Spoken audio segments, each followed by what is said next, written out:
원장님께서 철사 교정을 해주신 환자분들 중에서 가장 많이 선택하시는 게 뭐예요? 을 제일 좋아합니다. 이제 예쁘고 작고. 안녕하세요. 작은 차이로 명품을 만드는 일타교정 전문 여지식, 오늘도 여러분들 앞에 인사드리도록 하겠습니다. 반갑습니다. 철사 교정하면 종류가 좀 많잖아요. 뭐 세라믹도 있고 레진도 있고. 종류에 대해서 되게 디테일하게 공부를 하고 교정을 선택하시더라고요.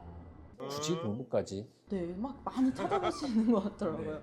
맨 초창기에는 가장 보편적으로 사용되기 시작한 게 메탈 브라켓입니다. 호선도 메탈이기 때문에 저항이 적죠. 브라켓 자체를 아주 작게 만들 수 있어요. 왜냐하면 강하니까. 근데 이제 심미적으로 뭐 이렇게 매력적이진 않죠. 사실 제일 처음 세라믹 브라켓이 나온 게 3M 제품입니다. 클라리티라는 제품이었고, 그건 되게 컸죠. 깨질 수 있기 때문에 너무 얇게 만들거나 그 다음에 너무 이게 작게 만들면 잘 깨져요. 그러다가 이제 이게 타이 방식으로 일어나다가 스피드 브라켓이든 뭐 이렇게 데이몬이든 뭐 클리핏이든 이렇게 자가결찰 브라켓이 생기기 시작했어요. 뚜껑을 다른 거죠. 조금 더 이제 체어 타임도 짧아지고. 세라믹 같은 경우는 치아랑 결착력이 좋기는 하지만 이제 교정 후에 떼어낼 때 치아에 손상이 많이 가는 편이라고 들었는데 맞나요? 그게 이제 메탈 브라켓 같은 경우 옛날에는 이렇게 베이스면이죠. 베이스면이 어디냐면 치아와 닿는 면이 베이스인데 그 베이스 하방에 메쉬를 달았어요. 소쿠리 같은 이렇게 얇은 철사 있잖아요. 그걸 달아서 거기다가 접착제를 넣고 본딩을 하면 이게 기계적인 적합이 돼요. 세라믹 브라켓에서는 메쉬를 달기가 어려워요. 그래서 여기다 케미칼 번딩을 사용을 했어요.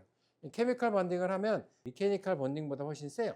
그래서 세라믹 브라켓을 뛸 때 되게 강한 힘을 쓰는 거죠. 근데 그래서 이제 3M에서 클라리티 어드밴스드라는 장치는 가운데 이렇게 홈을 내놨어요. 베이스면에다 이렇게 홈을 내놔서 좌측 우측을 이렇게 딱 띡 잡으면 얘가 똑 부러져요.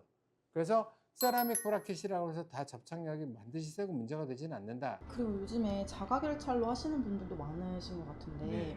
이후에 클리피쉬랑 데이몬을 많이 비교하시더라고요. 네, 그게 사실은 대표 브랜드이기 때문에 그렇죠. 클리피쉬는 액티브 타입의 대표 브랜드, 데이몬은 일반적인 패시브 타입인 거죠. 데이몬이 사람 이름이거든요. 비발치 치료를 모든 케이스를 대부분 다 할 수 있다라고 주장을 많이 하면서 와 하고 이제 몰려든 사람들이 있었어요. 클리피쉬는 왜 유명한지는 잘 모르겠지만 어쨌든 이 데이몬이랑 대항해서 여러 가지 면에서는 뭐 유명해진 장치긴 한데 어쨌든 그것도 마케팅도 있겠죠. 근데 그 메커니즘은 사실은 비슷해요. 치아들을 이동시키는 건 브라켓이긴 하지만 브라켓에 연결되어 있는 호선이 결국 힘의 원천이거든요. 좋은 호선을 사용해야 된다. 그리고 철사를 조절하는 능력이 교정의사에게 있기 때문에 철사 조절 능력을 더 중요하게 생각을 하지 장치 자체에 대해서는 그렇게 생각을 하지는 않습니다. 하지만 환자분들 입장에서는 보이는 것들이 중요하기 때문에 세라믹 브라켓을 많이 선호하시는 편인 거죠. 이제 브라켓보단 철사가 더 중요하다고 말씀해 네, 주셨잖아요. 중요하죠. 네. 근데 간혹 보면은 그 중국산 철사를 사용하는 곳도 있다고 들었거든요. 저는 써본 적이 없어서 잘 모르겠습니다. 뭐 중국산이라고 다 나쁜 건 아니죠. 지금 BYD 아시죠? 전기차. 네, 그게 중국산이죠. 네, 중국 제품이 보편적으로는 사실은 저가고 물량 공세를 많이 하기 때문에 쉽게 구부러진다든지 아니면 힘이 꾸준하게 전달돼야 되는데 뭐 중간에 힘이 빠진다든지 하는 물성을 가지고 있는 설사라면 사실은 치료 기간이 좀 연장되는 단점이 있을 수도 있지 않을까. 원장님께서 철사 교정을 해주신 환자분들 중에서 가장 많이 선택하시는 게 뭐예요? 클래리티 어드밴스드 플래시 프리 브라켓을 제일 좋아합니다. 이제 예쁘고 작고 맨 마지막에 결정적으로 결정타를 날린 게 뭐냐, 플래시 프리입니다. 플래시 프리라는 게 뭐냐면 아주 얇은 메쉬는 아니고 철 메쉬는 아니고 이렇게 무언가 이렇게 그철 복시나 하여간 그런 걸 붙여놨어요. 그리고 거기다가 이제 얇은 그 약간 리퀴드 타입의 본딩젤을 발라놨어요. 따로 여기다 본딩젤을 바르지 않아도 돼요. 그래서 뚜껑을 열어가지고 그냥 꺼내서 브라켓을 붙이고 레진이 치아와 장치, 베이스 사이에 이렇게 누르게 되면 레진이 삐져나오거든요. 근데 그걸 제거해야 돼요. 아니면은 플라워가 많이 달라붙으니까. 그럼 그 제거하는 시간도 있고 제거하면서 브라켓이 위치가 바뀔 수도 있고 뭐 등등등 여러 가지 문제가 생길 수 있습니다. 그러면서 본딩력이 떨어질 수도 있고.